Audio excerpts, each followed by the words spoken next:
WAC All Access. I'm Rachel Vigil with WAC Commissioner Jeff Hurd here to talk all things with the suspension of fall sports. Jeff, first of all, ultimately, how hard was it to make this decision? You know, it really is difficult because you're taking away opportunities from student athletes, and I don't think any commissioner or any athletic director or any president really wants to do that. So that makes it difficult. On the other hand, because it's health and safety involved, it makes it really a situation where I believe we really didn't have a decision to make. You have to make it in the interest of safety, interest of health, and you base it on the best knowledge you have. And so, from that standpoint, it was an easy decision, but at the same time, a difficult decision. What medical advice was given to kind of lead to this decision? Well, we've been on, as part of the CCA, which is the Collegiate Commissioners Association, we have 4 calls a week. And one of those calls always involves Dr. Brian Hainline, who's the Chief Medical Officer from the NCAA.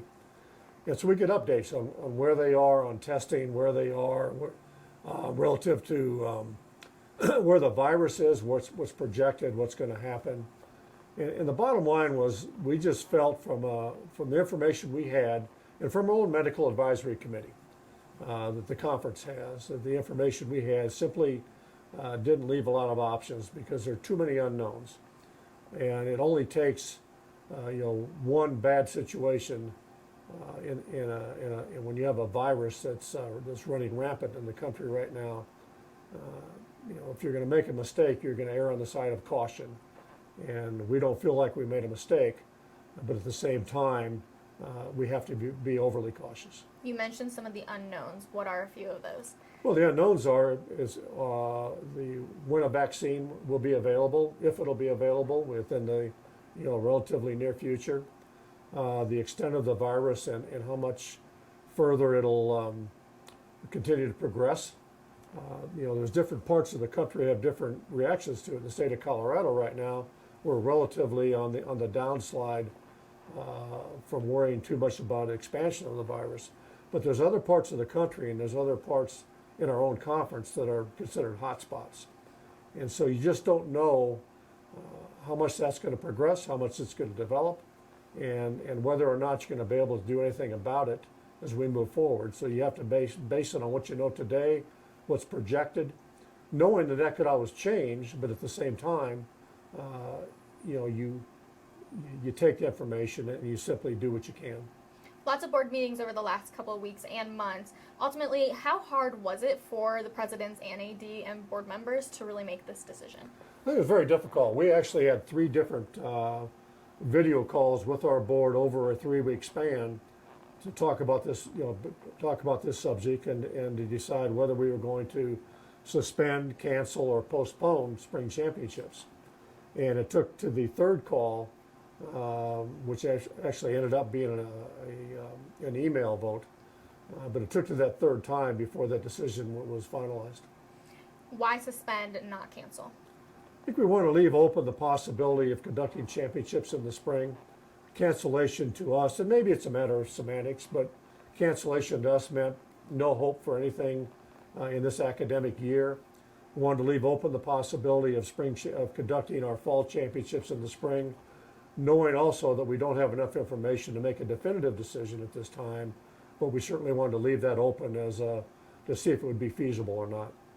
How feasible is it to have fall sports in the spring? I know that's a tough question to answer. Very difficult one to answer, and cannot give you a definitive one, but some of the things that have to be considered is, from an institution standpoint, if you move fall to spring and you're playing fall regular season sports, soccer, volleyball, soccer men's and women's, volleyball on the women's side, and the other fall sports, cross country men's and women's. If you're conducting them at the same time, you are now conducting winter sports and spring sports. Do your institutions have the facilities, the personnel, and the medical aspect available to properly handle all those things at the same time when they're running concurrently? That's an unknown at this particular time. Also unknown is whether the NCAA will conduct fall championships in the spring. That's a decision that still has to be made. It certainly ties into whether conferences will also conduct championships in the spring. And then the third aspect is the eligibility impact. For those fall athletes who participate in spring, and it have to be probably a truncated season. Would they retain a year of eligibility, or do they have to use a year of eligibility? So those are all questions, among some others, that have to be answered before a definitive decision can be made, and it's going to take some time for those to develop. Winter sports right now for the WAC are supposed to start on November 1st. A lot of conferences have decided to go to January 1st. Why is the WAC starting on November 1st? Well, I think the January 1st start date, and in particular the Ivy League and the Pac-12 have put their winter sports off until that date. Again, it's based on, to a certain extent, philosophy of that particular conference, to a certain extent, where they're located, what state regulations they have to follow, what they project in their own geographical area. Moving forward, there are contingencies that are being discussed at every conference level, including the WAC, whether or not the November start date is realistic or not. In our case, and in other conferences' cases, we want to delay that decision as long as we possibly can. And again, to a certain extent, it'll be tied to what happens elsewhere in the country, what happens regarding the NCAA tournament, if anything, if it's pushed back in advance for any reason. So a lot of unanswered questions. Again, it's still a contingency plan, but one that will probably make that decision, I would guess, in another 30 to 45 days. Some arguments I've seen about sports happening this fall is that students are already on campus and that therefore sports should be happening. So why is it not necessarily realistic for that to happen even though students are on campus? Well, again, the general student body on campus in part, in some places, it varies at different schools. But I think there's the other standard is that, particularly in the WAC's case, we're basically an airplane conference.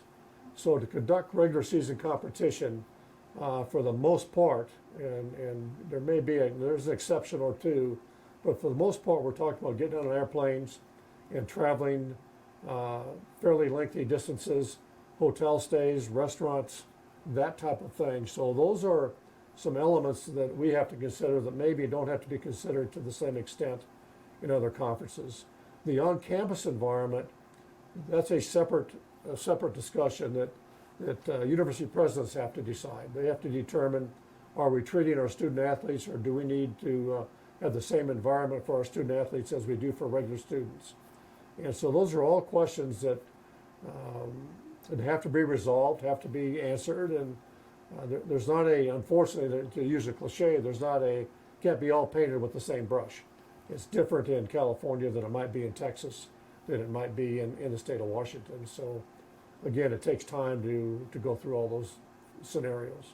Professional sports teams are doing the bubble, MLS did the bubble, NBA doing the bubble. How realistic is it for college sports to do a bubble?